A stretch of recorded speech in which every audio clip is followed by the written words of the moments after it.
Class 10 का question number 3 करने जा रहे हैं। कंसिस्टेंट लाइन कौन सी होती हैं और इनकंसिस्टेंट लाइन कौन सी होती हैं। देखिए, कंसिस्टेंट लाइन वो होती हैं जिनमें हमारा रिजल्ट इंटरसेक्टिंग और कोइंसिडेंट आता है। जहां पे हमारा रिजल्ट जो है पैरेलल आएगा वहां पे इनकंसिस्टेंट लाइंस होंगी। ठीक है, यही फर्क होता है। बस थर्ड क्वेश्चन में इसका नाम अलग आ गया है। अगर आपकी ये दोनों रिजल्ट आ रही है मीन्स कंसिस्टेंट, अगर ये रिजल्ट आ रहा है तो इनकंसिस्टेंट। ठीक है, ये आपका थर्ड।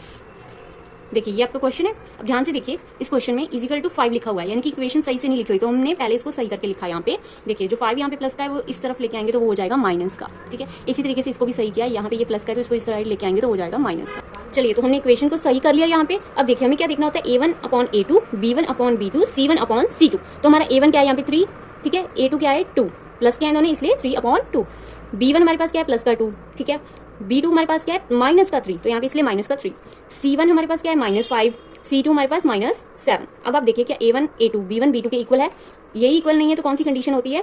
अगर ये दोनों इक्वल नहीं होते तो इंटरसेक्टिंग लाइंस होती हैं, राइट? तो ये भी हमारा कंसिस्टेंट होगा। ठीक है, अब देखिए सेकंड पार्ट, इसमें भी हमारी इक्वेशन जो है वो सही से नहीं दे रखी थी। इजिकल 2 के बाद 8 था, इजिकल 2 के बाद 9 था, तो इसको लेफ्ट साइड से राइट साइड लेके आएंगे तो ये माइनस का हो जाएगा। देखिए यहाँ पे, ठीक है, इसको भी लेफ्ट साइड से राइट साइड लेके आएंगे तो ये माइनस का हो जाएगा। अभी ये आपकी इक्वेशन है, ठीक है, जो हमने सही करके लिखी है।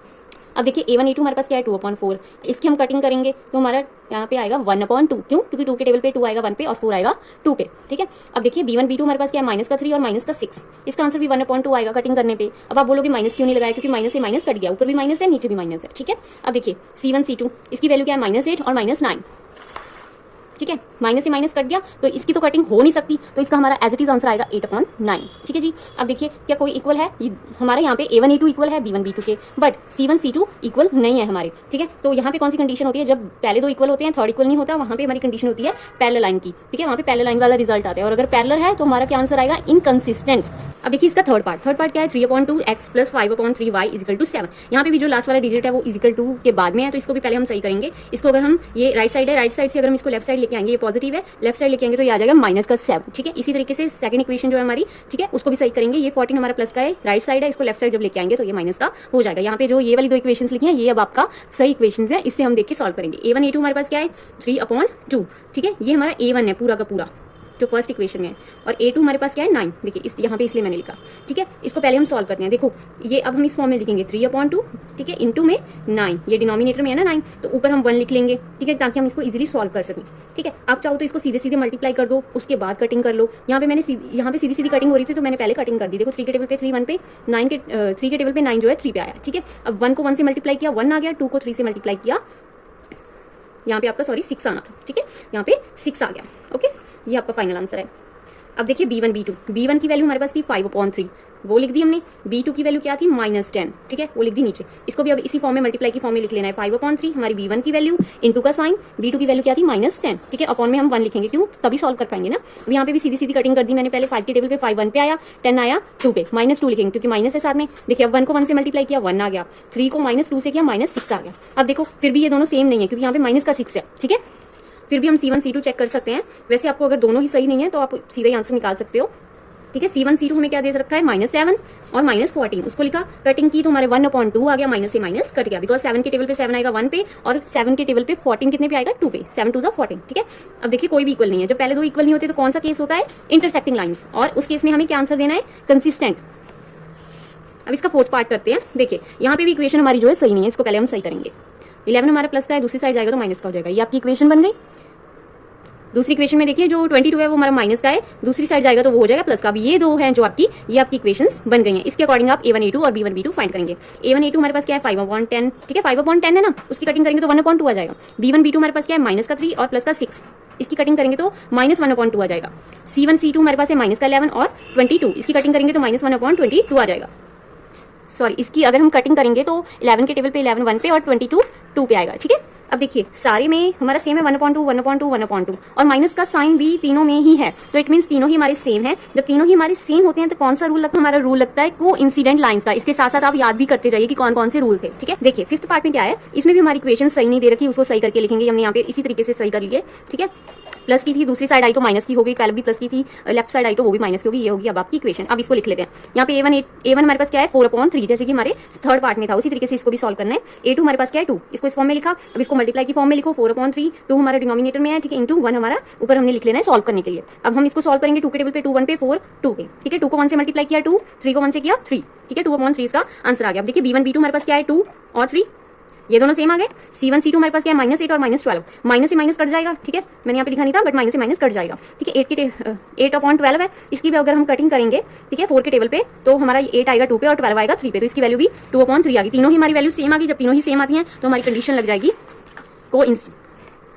तब हमारी कंडीशन लग जाएगी कंसिस्टेंट, ठीक है। ये आपका आंसर होगा। इसी के साथ थर्ड क्वेश्चन हो गया है कंप्लीट। अब हम करते हैं क्वेश्चन नंबर 4।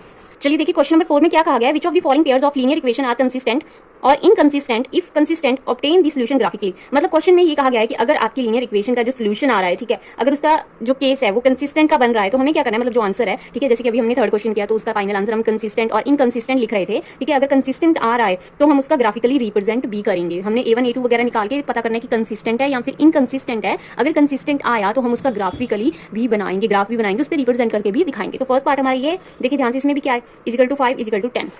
इक्वेशन को सही करके नहीं लिखा है बिकॉज ये नॉर्मल सी बात है, अगर ये प्लस का है अब तो ये दूसरी साइड जाके ये माइनस का हो जाएगा, ठीक है। हम उसी तरीके से लिख देंगे। A1 A2 हमारे पास क्या है 1/2, 1 क्यों है, क्योंकि x के साथ कुछ नहीं है। अगर कुछ नहीं है मींस, अगर वेरिएबल के साथ कुछ नहीं होता मींस होता है 1, ओके। तो यहाँ पे 1 है और नीचे क्या है 2, तो 1/2 A1 और A2 की वैल्यू आ गई, ठीक है। B1 B2 की वैल्यू क्या आ जाएगी, इसकी भी 1/2 आ जाएगी बिकॉज y के साथ भी कुछ नहीं है तो मतलब 1 है, ठीक है। C1 C2 की वैल्यू क्या आ जाएगी हमारे पास 5/10 माइनस का, बिकॉज अभी हमने यहाँ पे इक्वेशन को ठीक नहीं किया, यहाँ पे हमने इक्वेशन को ठीक नहीं किया, बट आप लिख सकते हो इसको इस तरीके से x + y, ठीक है। ये जो है 5 प्लस का है तो अब ये माइनस का आ जाएगा, ऐसे बन जाएगी। दूसरी इक्वेशन जो है 2x + 2y, ये जो 10 है ये प्लस का है, जब ये लेफ्ट साइड आएगा तो ये माइनस का हो जाएगा, ये बन जाएगी, ठीक है। अगर आपको मुश्किल लगता है तो आप पहले बना लेना, ठीक है। माइनस का 5 और माइनस का 10 कटिंग करेंगे तो 1/2 आएगा बिकॉज माइनस से माइनस कट जाएगा आपका, ठीक है। तो तीनों ही वैल्यू सेम आ रही है तो कंसिस्टेंट है। अगर कंसिस्टेंट है तो इसका हम ग्राफ बनाएंगे। आपको मैंने ग्राफ बनाने की टेक्निक बताई थी, छोटा सा रूल बताया था कि इस तरीके से बॉक्स बनाना है, यहाँ पे 0 यहाँ पे 0, ठीक है। यहाँ पे हम फर्स्ट इक्वेशन को सॉल्व करेंगे, यहाँ पे हम सेकंड इक्वेशन को सॉल्व करेंगे और उसके अंदर वैल्यू पुट करेंगे, ठीक है। फर्स्ट इक्वेशन पहला रूल क्या होता है, x को हाइड करो, y की वैल्यू दिख रही है साफ साफ, क्या है 5, ठीक है। तो हम y की वैल्यू पुट कर देंगे 5, ओके। अब हम y को हाइड करेंगे तो x की वैल्यू साफ साफ दिख रही है, कितनी आ रही है 5, तो उसको यहाँ पे पुट कर दिया। ये हमारी फर्स्ट इक्वेशन सॉल्व हो गई। हमारी फर्स्ट इक्वेशन थी ना x + 5 y = 5, ये इक्वेशन है। ये रही हमारी सेकंड इक्वेशन, इसको अब हम सॉल्व करेंगे। पहले तो हमने 0 लिखनी है, फर्स्ट रूल क्या x को हाइड किया, y की वैल्यू क्या दिख रही है 10। अब यहाँ पे y की वैल्यू का जो आपका आंसर है वो 5 आएगा। क्यों आएगा, देखो यहाँ पे साइड पे मैंने सॉल्व किया है, ठीक है। 2y = 10, ये वैल्यू दिख रही है, y के साथ 2 क्या है मल्टीप्लाई में, दूसरी साइड नीचे अपॉन में चला जाएगा, वो डिवाइड में। जो भी चीज मल्टीप्लाई में होती है वो जाती है नीचे अपॉन में डिवाइड होने के लिए, जो डिवाइड में होती है वो मल्टीप्लाई में चेंज हो जाती है, ठीक है। यहाँ पे डिवाइड करेंगे तो y की वैल्यू क्या आ गई 5, यहाँ पे मैंने पुट कर दी। अब देखिए y को जब हमने हाइड किया तो x की वैल्यू दिख रही है 2x = 10, इसको यहाँ पे सॉल्व करके दिखा दिए। x के साथ जो 2 है वो क्या है मल्टीप्लाई में, तो अपॉन में जाएगा तो वो आ जाएगा डिवाइड में, डिवाइड करके x की वैल्यू भी क्या आ गई 5, जो मैंने यहाँ पे पुट कर दी। तो ये आपका टेबल रेडी है, राइट। अब इसके अकॉर्डिंग आपने ग्राफ बनानी है। देखिए मैंने यहाँ पे ग्राफ थोड़ा सा शो कर दिया है, अब इसको हम बना देते हैं। आपने वैल्यूज को देख के ग्राफ बनाना होता है। देखिए यहाँ पे सारी वैल्यूज जो है 5 से ज्यादा नहीं है, ठीक है। अगर 5 से ज्यादा नहीं है तो 5 से ज्यादा आपको ग्राफ पे रिप्रेजेंट करने की भी जरूरत नहीं होती। अब बॉक्स को देखेंगे, बॉक्स में देखिए x की वैल्यू 0 है, मतलब उस पर फोकस नहीं करना, आपने y की वैल्यू देखनी है। y की वैल्यू क्या है 5, देखिए y की वैल्यू 5 ये रही, ये हमने पॉइंट लगा दिया। नेक्स्ट वैल्यू देखिए x की वैल्यू 5 है, नेक्स्ट वैल्यू x की वैल्यू क्या है 5 और y की वैल्यू 0, मतलब y की वैल्यू पे फोकस करने की जरूरत नहीं है, x की वैल्यू 5 पे फोकस कीजिए। x की वैल्यू 5 देखिए कहाँ पे है ग्राफ में, ये रही। अब यहाँ पे हम डॉट लगाएंगे, इन दोनों पॉइंट्स को हम ज्वाइन कर देंगे, इन दोनों पॉइंट्स को ज्वाइन कर दिया। अब देखिए सेकंड इक्वेशन x की वैल्यू 0 है आपकी और y की वैल्यू क्या है 5, तो हमने y की वैल्यू देखनी है, y पे हमने वैल्यू की देखनी है 5। देखिए y वाली लाइन ये भी पॉजिटिव है तो वैल्यू क्या हुई आपकी यहीं पे हुई, और नेक्स्ट जो है आपका देखिए x की वैल्यू 5 और y की वैल्यू क्या है 0, तो ये भी आपकी यहीं पे हुई, राइट। यानी कि इसी के ऊपर 2 लाइंस आ गई, ठीक है। जब भी आपका कंसिस्टेंट आएगा ना आपका रिजल्ट जो है इसमें, और आपने जब उसको ग्राफ पे बनाना होगा तो वो हमेशा जो आपकी लाइंस होंगी वो दोनों एक दूसरे के ऊपर ही आएंगे, एक दूसरे के ऊपर आएंगी, ठीक है।